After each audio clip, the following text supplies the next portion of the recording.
Electrical power plus में एक और वीडियो में खुशामदीद। आज की वीडियो में हम बात करेंगे सर्किट ब्रेकर फेलियर प्रोटेक्शन की। वीडियो को स्टार्ट करने से पहले जो लोग हमारे चैनल पर नए हैं उनसे रिक्वेस्ट है कि चैनल को लाइक और सब्सक्राइब करें ताकि नेक्स्ट आने वाली वीडियोस आपको टाइम से मिलती रहें। तो बिना किसी देर के वीडियो को स्टार्ट करते हैं। ये हमारे पास एक 1.5 बस बार ब्रेकर स्कीम है। इसमें हमारे पास 3 नंबर डायाज हैं। डाया नंबर 1, डाया नंबर 2 एंड डाया नंबर 3। इसमें टोटल हमारे पास 9 सर्किट ब्रेकर हैं जिनको हमने नाम दिया गया है A601, A602, इसी तरह A609 तक। तो डाया 1 में 1, 2, 3 आ गए, डाया 2 में 4, 5, 6 एंड डाया 3 में 7, 8 and 9।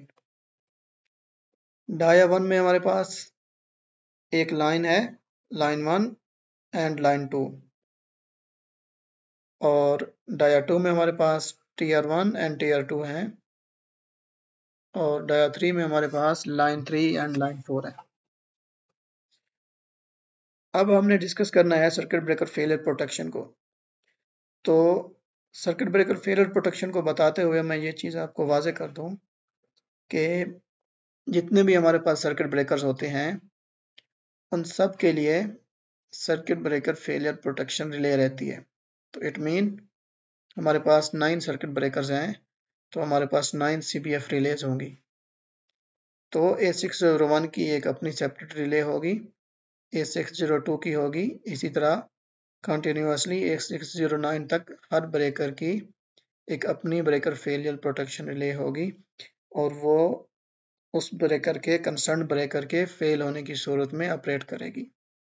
For example A601 breaker fail हुआ, इलेक्ट्रिकली और मैकेनिकली ऑपरेट नहीं हो सका, इस सूरत में A601 की जो CBF प्रोटेक्शन रिले होगी वो अदर्स ब्रेकर को tripping signal trip command issue करेगी।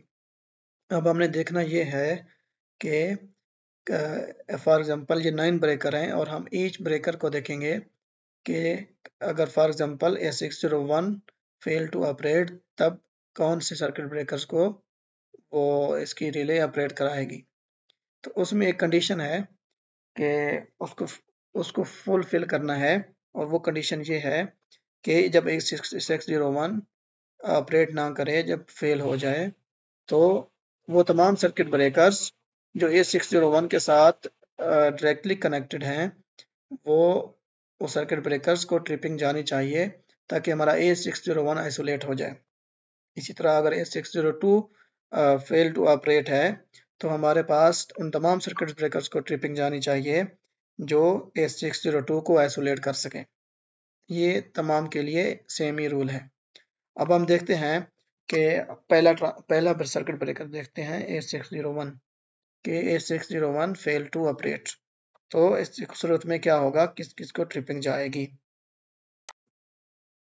जी तो आप देख सकते हैं रेड सर्किट ब्रेकर है तो रेड ही ट्रिपिंग शो की है ताकि आपको इजीली अंडरस्टैंड हो सके। अब आप देखें A601 के साथ कौन से ब्रेकर डायरेक्टली कनेक्टेड है। A602 डायरेक्टली कनेक्टेड है, इसको ट्रिपिंग चली जाएगी। ये लाइन डायरेक्टली कनेक्टेड है तो ये लाइन रिमोट एंड पे जा रही है तो ये ट्रिपिंग यहाँ से एक्सटेंड होकर रिमोट एंड को भी चली जाएगी। उसके बाद ये बस है, इस बस पे 1, 4 एंड 7 ये तीनों कॉमन है तो क्या होगा, ये अगर A601 फेल हो गया तो A604 को ट्रिपिंग जाएगी और A607 को ट्रिपिंग जाएगी। तो ये तमाम ब्रेकर जब ऑपरेट कर जाएंगे तो हमारे पास A601 आइसोलेट हो जाएगा और कोई भी सोर्स, कोई भी एनर्जी बाकी नहीं रहेगी इसको फीड करने के लिए। तो क्या होगा, ये अगर ऑपरेट ना भी करे तो हमारा जो सिस्टम है वो डेड हो जाएगा। ओके, उसके बाद इसको पहले सेट करेंगे, उसके बाद इसको एनर्जाइज करेंगे, उससे पहले नहीं कर सकते। तो इसी तरह अभी नेक्स्ट अब देख लेते हैं A602 का केस। A602 को फॉर एग्जांपल ये ऑपरेट नहीं हुआ कोई भी रीज़न हो सकती है, ट्रिप सर्किट में प्रॉब्लम आ सकता है, ट्रिप कॉइल में प्रॉब्लम आ सकता है, डीसी जो हमारे पास डीसी रहती है, डीसी हमारे पास फेल हो सकती है, या हमारे पास सर्किट ब्रेकर मैकेनिकली फेल हो सकता है। तो A602 अगर ऑपरेट नहीं करेगा तो A602 के साथ कौन से ब्रेकर एसोसिएटेड है? A601, A603, line 1 and line 2, ये 4 डायरेक्टली कनेक्टेड हैं, तो ट्रिपिंग इन 4 को इनिशिएट हो जाएगी, जैसा कि आप देख सकते हैं येलो एरोस को। ओके, अब हम नेक्स्ट देख लेते हैं A603 को। A603 के साथ डायरेक्टली कौन से सर्किट ब्रेकर कनेक्टेड है?